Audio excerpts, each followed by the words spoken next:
तो अब next part है जिसमें हम लोग 3 मॉडल देखेंगे। पहला है सहचारी पूंजीवादी राज्य। तो राज्य के 3 मॉडल कौन कौन से हैं? पहला है सहचारी पूंजीवादी राज्य। इसमें दक्षिण कोरिया को उदाहरण लिया जा सकता है।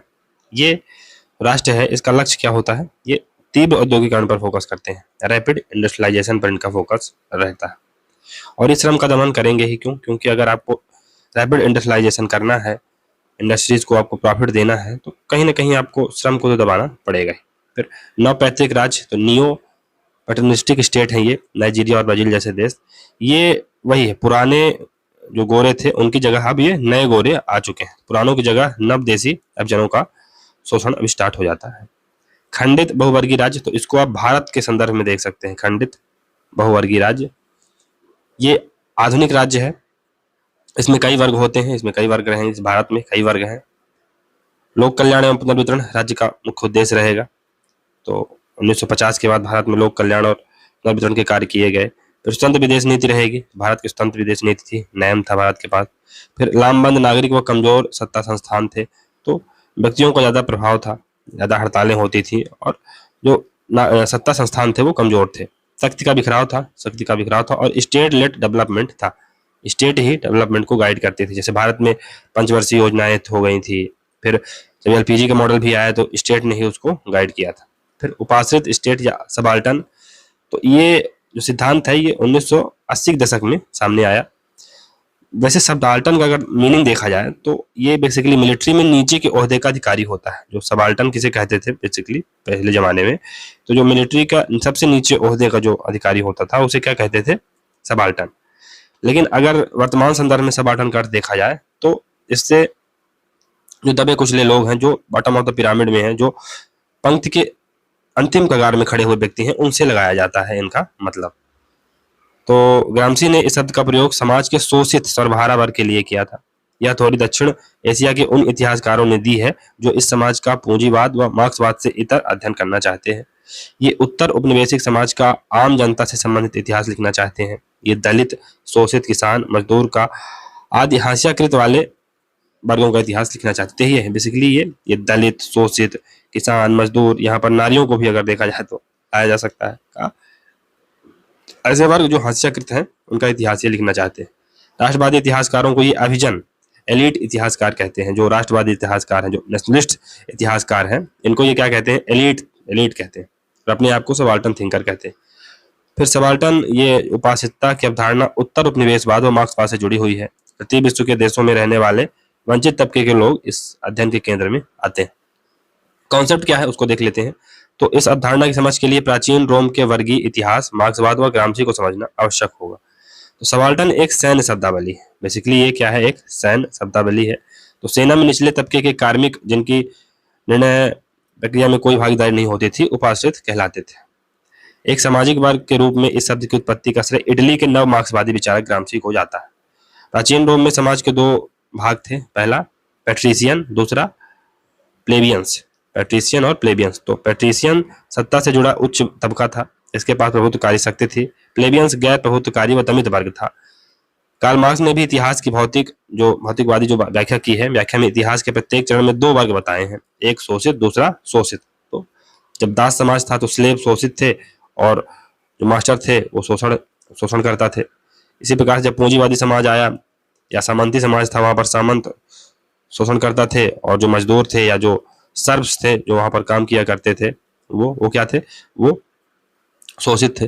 पूंजीवादी समाज में पूंजीपति शोषण करता है और सर्वहारा वर्ग ये क्या है? ये शोषित है। तो यही पर ये वर्ग सिर्फ आर्थिक संबंधों को प्रकट करते हैं। बाद में ग्रामसी ने सांस्कृतिक प्रभुत्व, कल्चरल हेजेमनी की अवधारणा दी तथा बुर्जुआ वर्ग के वैचारिक प्रभुत्व को सर्वहारा के शोषण व बदहाली का मूल कारण बताया है। तो जो बुर्जुआ वर्ग का फॉर एग्जाम्पल अगर ब्राह्मणत्व को देखा जाए तो जो भारत में SC ST या OBC कैटेगरी के लोग हैं वो क्या करते हैं? वो आगे चल के हम लोग एक कॉन्सेप्ट पढ़ेंगे, संस्कृताइजेशन। तो ये जो नीचे तबके के लोग हैं सो कॉल्ड, ये जो ब्राह्मण लोग हैं या जो उच्च जाति के लोग हैं, उनकी संस्कृति, उनके रहन सहन, उनका पहनावा, उनको फॉलो करने का प्रयास करते हैं और अपने आप को फिर वो न्यू काइंड ऑफ ब्राह्मण बनने का प्रयास करते हैं।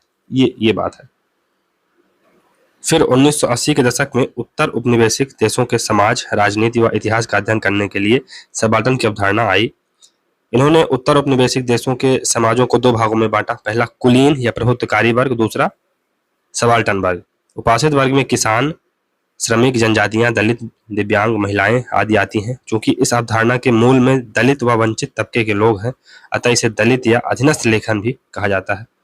सबाल्टर्न विचारक मार्क्सवाद से प्रभावित हैं, लेकिन वे मार्क्सवाद, राष्ट्रवाद और पूंजीवाद से इतर समाज व सामाजिक वर्गों का अध्ययन करते हैं। मार्क्सवाद से तो प्रभावित है, लेकिन वो मार्क्सवाद, राष्ट्रवाद व पूंजीवाद से इतर समाज व सामाजिक वर्गों का अध्ययन करते हैं। इस अवधारणा के प्रमुख प्रतिपादक है रंजीत गुहा।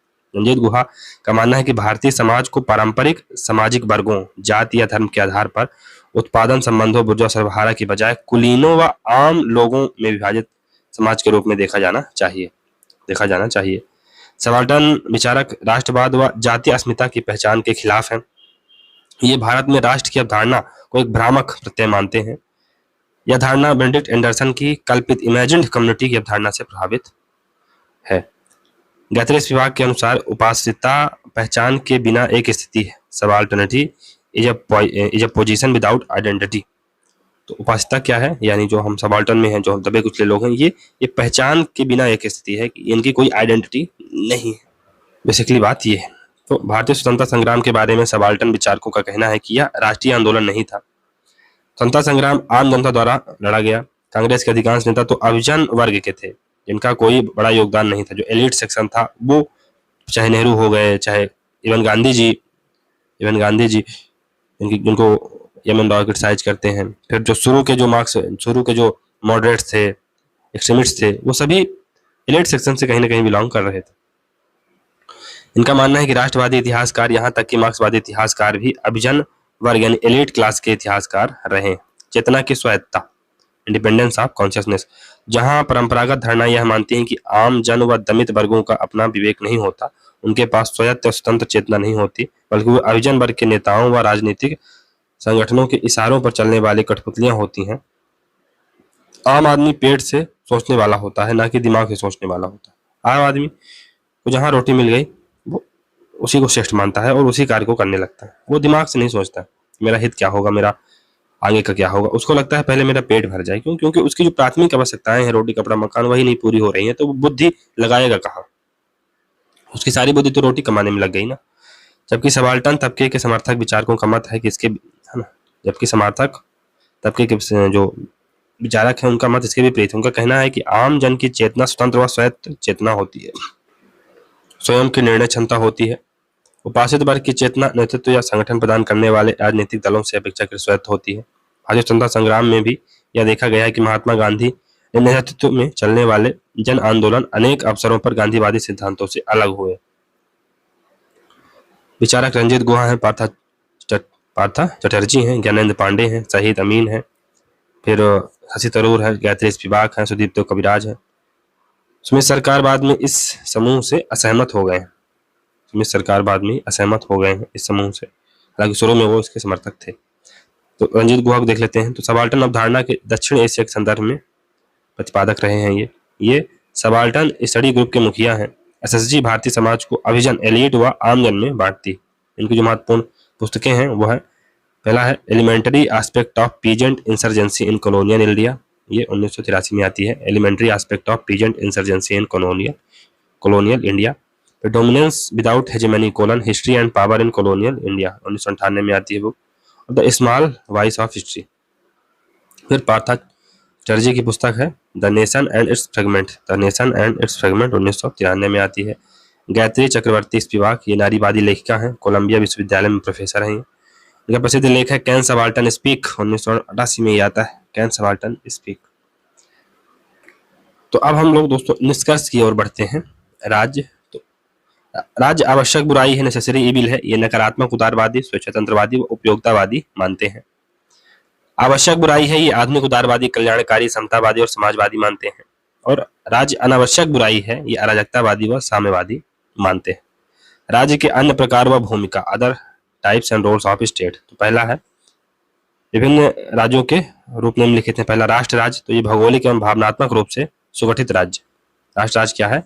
इसमें हमारी जो भौगोलिक सीमाएं रहती हैं और भावनात्मक रूप से कि जैसे भारत की एक भौगोलिक सीमा है, दूसरा भावना भी जुड़ी हुई है कि हम भारत हैं, हम भारतीय, ये बात। दुष्ट राज या धूर्त राज, तो रोग स्टेट, तो पाकिस्तान को अक्सर कहा जाता है कि रोग स्टेट। क्यों? क्योंकि यहाँ पर जो नॉन स्टेट एक्टर हैं उनका ज्यादा महत्वपूर्ण योगदान रहता है। ऐसा राज्य जो अंतर्राष्ट्रीय कानूनों का सम्मान नहीं करता, पाकिस्तान या चाइना को भी आप इसमें शामिल कर सकते हैं, जो दूसरों की सुरक्षा के लिए व अंतर्राष्ट्रीय शांति के लिए खतरा बना हुआ है। पाकिस्तान इसमें सबसे अग्रणी है। फिर अफ्रीका के देशों को भी आप शामिल कर सकते हैं इसमें, सोमालिया वगैरह। इस शब्द का प्रयोग ज्यादातर अमेरिकी विदेश नीति नियंत्रण करते हैं। 1985 में सार के लिए यह शब्द रोनाल्ड रीगन, तत्कालीन अमेरिकन राष्ट्रपति, ने उपयोग किया था। इससे मिलते जुलते शब्द का प्रयोग 9/11 के अटैक के बाद अमेरिकी राष्ट्रपति जॉर्ज वॉकर बुश ने 2002 में किया था। शब्द एक्सिस ऑफ इविल, बुराई की ध्रुव। तो एक्सिस ऑफ इविल कौन कौन है? अमेरिका के अनुसार ईरान है, इराक है और उत्तरी कोरिया। प्रसिद्ध अमेरिकी विद्वान नोम चॉम्स्की ने सन 2000 में अपनी पुस्तक लिखी रोग स्टेट। इस पुस्तक में चॉम्स्की ने अपने देश यूएसए को ही दुष्ट राज्य कह दिया। चॉम्स्की अपने देश का ये काइंड ऑफ अमेरिका की जो विदेश नीति है, खासकर जो वियतनाम युद्ध में अमेरिका ने जो नीति अपनाई थी उसका ये क्रिटिसिज्म करते हैं और अपने देश को यूएसए के ही रोग स्टेट कह देते हैं। क्योंकि सार के पतन के बाद अमेरिकी प्रभुत्व के लिए इराक, अफगानिस्तान, युगोस्लाविया आदि पर आक्रमण द्वारा अंतर्राष्ट्रीय कानूनों व शांति को भंग किया गया, जो कि विजुअल था। फिर फेल्ड स्टेट, तो पाकिस्तान को फेल्ड स्टेट भी कहा जाता है।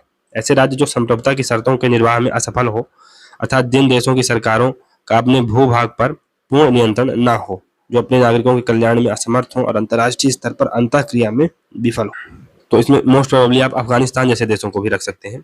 अफगानिस्तान, पाकिस्तान तो हालांकि नियंत्रण है उसका, अभी भी आर्मी सशक्त है वहाँ की, तो इसमें पाकिस्तान को नहीं, आप अफगानिस्तान को रखिए। उदाहरण के लिए दक्षिणी सूडान, सीरिया, लीबिया, ये सब देश है। इसके साथ अफगानिस्तान को भी आप रख सकते हैं।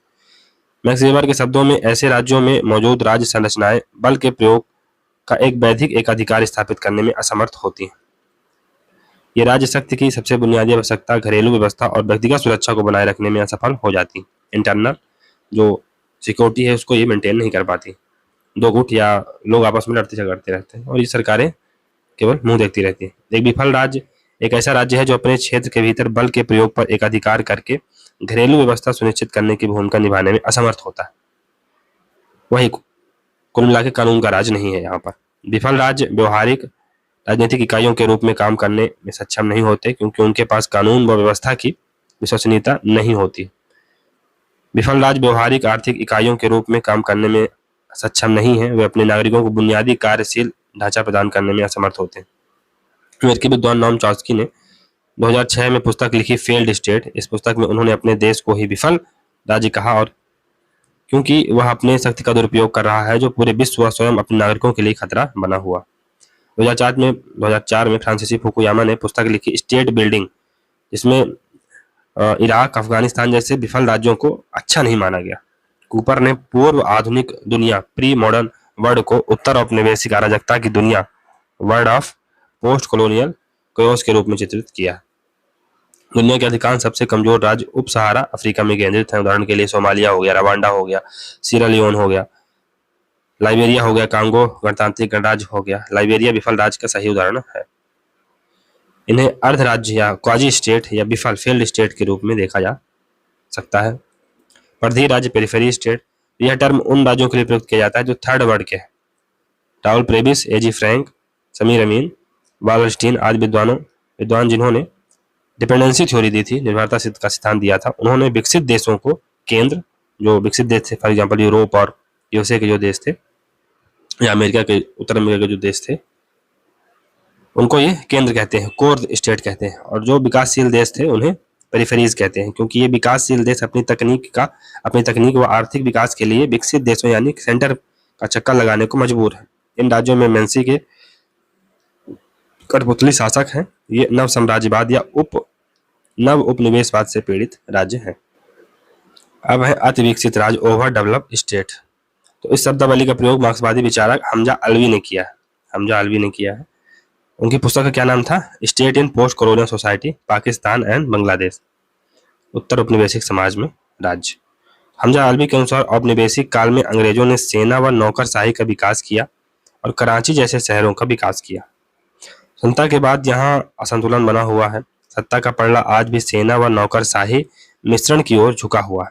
वहीं कराची जैसे कुछ शहर यहाँ तो मेट्रोपॉलिटन है का विकास हुआ है। वहीं कराची जैसे कुछ ही शहर यहाँ जो मेट्रोपॉलिटन है का विकास हुआ है, अर्थात आज़ादी के बाद भी यहाँ के नागरिक समाज व राजनीति सत्ता पर अविकसित संरचनाओं ने कब्जा कर रखा है। यहाँ सैन्य, नौकरशाही और कुलीन वर्ग का बोलबाला रहता है। यहाँ केवल एक पूंजीपति वर्ग नहीं बल्कि 3 प्रतिस्पर्धी वर्ग हैं, नगरीय पूंजीपति, स्वदेशी पूंजीपति और सामंत। यह राज्य बोनापार्ट राज्य है, अर्थात किसी एक राज्य है किसी एक वर्ग का उपकरण नहीं बल्कि सापेक्ष स्वायत्त है। तो ये खैर जो हमजा अलवी हैं ओवर डेवलप्ड स्टेट का कॉन्सेप्ट पाकिस्तान के संदर्भ में देती हैं या बांग्लादेश के संदर्भ में देते हैं, लेकिन इसे भारत में भी लागू किया जा सकता है। तो भारत में भी आज भी नौकरशाही का बहुत ही महत्वपूर्ण योगदान है। नौकरशाही ही पूरा जो देश है उसको चलाती है। दूसरा, सेना का भी महत्वपूर्ण स्थान है। हालांकि सेना ने उतना ज़्यादा ओवरटेक नहीं कर रखा है जितना कि पाकिस्तान में है, लेकिन फिर भी सेना और नौकरशाही का दखल है। फिर यहाँ पर जो देश हैं, सॉरी जो भारत और पाकिस्तान जैसे जो देश हैं, बांग्लादेश जैसे देश हैं, वहाँ पर कुछ ही जगहों पर पूरी संपत्ति इकट्ठी हो गई है, कुछ ही शहर ज़्यादा विकसित है। फॉर एग्जाम्पल भारत में मुंबई, दिल्ली, कोलकाता, चेन्नई, ये ऐसे कुछ देश हैं जहाँ पर आकर सारी संपत्ति इकट्ठा हो गई है। और जो देश के विभिन्न हिस्से हैं वहाँ पर गरीबी और भुखमरी देखी जा सकती है। और सत्ता पर 3 प्रकार के पूंजीपति हो गए हैं। एक तो नगरीय पूंजीपति यानी जो सिटी में जो पूंजीपति है उनका प्रभुत्व हो गया है। दूसरा स्वदेशी पूंजीपति, तो स्वदेशी पूंजीपति यानी जो अभी नए जैसे अंबानी, अडानी जैसे लोग। और सामंत, तो अभी भी जो सामंत हैं, सामंती विचारधारा के लोग हैं, फॉर एग्जाम्पल जिनके पास बहुत ज़्यादा जमीन है ना, हरियाणा में आपने देखा होगा जाट वगैरह, तो जो जातियाँ जमीनी रूप से बहुत ज़्यादा मजबूत हैं, तो अभी भी उनका प्रभुत्व बना हुआ है। ऐसा नहीं है कि उन्होंने पूरी तरह से सत्ता शासन पर अपना जो हिस्सेदारी थी उसको छोड़ दिया है। तो यहाँ पर राज्य है वो थोड़ा सा स्वायत्त है। अब राज्य चूंकि बहुत सारे ग्रुप हैं जो आपस में कन्फ्लिक्टिंग नेचर में है, तो राज्य उनमें सापेक्षिक स्वायत्तता कहीं ना कहीं एस्टेब्लिश कर लेता है। यही है इसका निचोड़। फिर जो बहुलवादी राज्य हैं, प्लूरलिस्ट स्टेट हैं, तो राज्य के बहुलवादी सिद्धांत की उदार व्याख्या है ये। इस सिद्धांत के अनुसार राज्य समाज में एक अंपायर या रेफरी के रूप में कार्य करता है। इसमें राज्य एक अंपायर या रेफरी की तरह कार्य करता है। बहुलवादियों को सुझाव है कि राज्य को एक दबंग नैनी राज्य के होने के बजाय निष्पक्ष एम्पायर और मध्यस्थ होना चाहिए। तो राज्य केवल मीडिएटर का काम करे, वो एक दबंग नैनी स्टेट ना बने। दबंग नैनी स्टेट यानी कि तेज तर्रार ऐसा स्टेट जो वेलफेयर का काम बहुत ज्यादा करता हो, लोगों के काम में बहुत ज्यादा टांग अड़ाता हो। उससे अच्छा है कि आप निष्पक्ष रहें और आप एम्पायरिंग का काम करें, जो जैसा काम करे आप उस हिसाब से निर्णय अपना दें। राज्य के इस बहुलतावादी दृष्टिकोण की उत्पत्ति थॉमस हाब्स व जॉन लॉक जैसे विचारकों के सामाजिक अनुबंध सिद्धांतों के उदय से मानी जाती है। इन विचारकों का ध्यान इस बात पर था कि जिन आधारों पर व्यक्ति राज्य के कानूनों का पालन व सम्मान करने के लिए बाध्य होता है, उसके राजनीतिक दायित्व के आधार क्या है।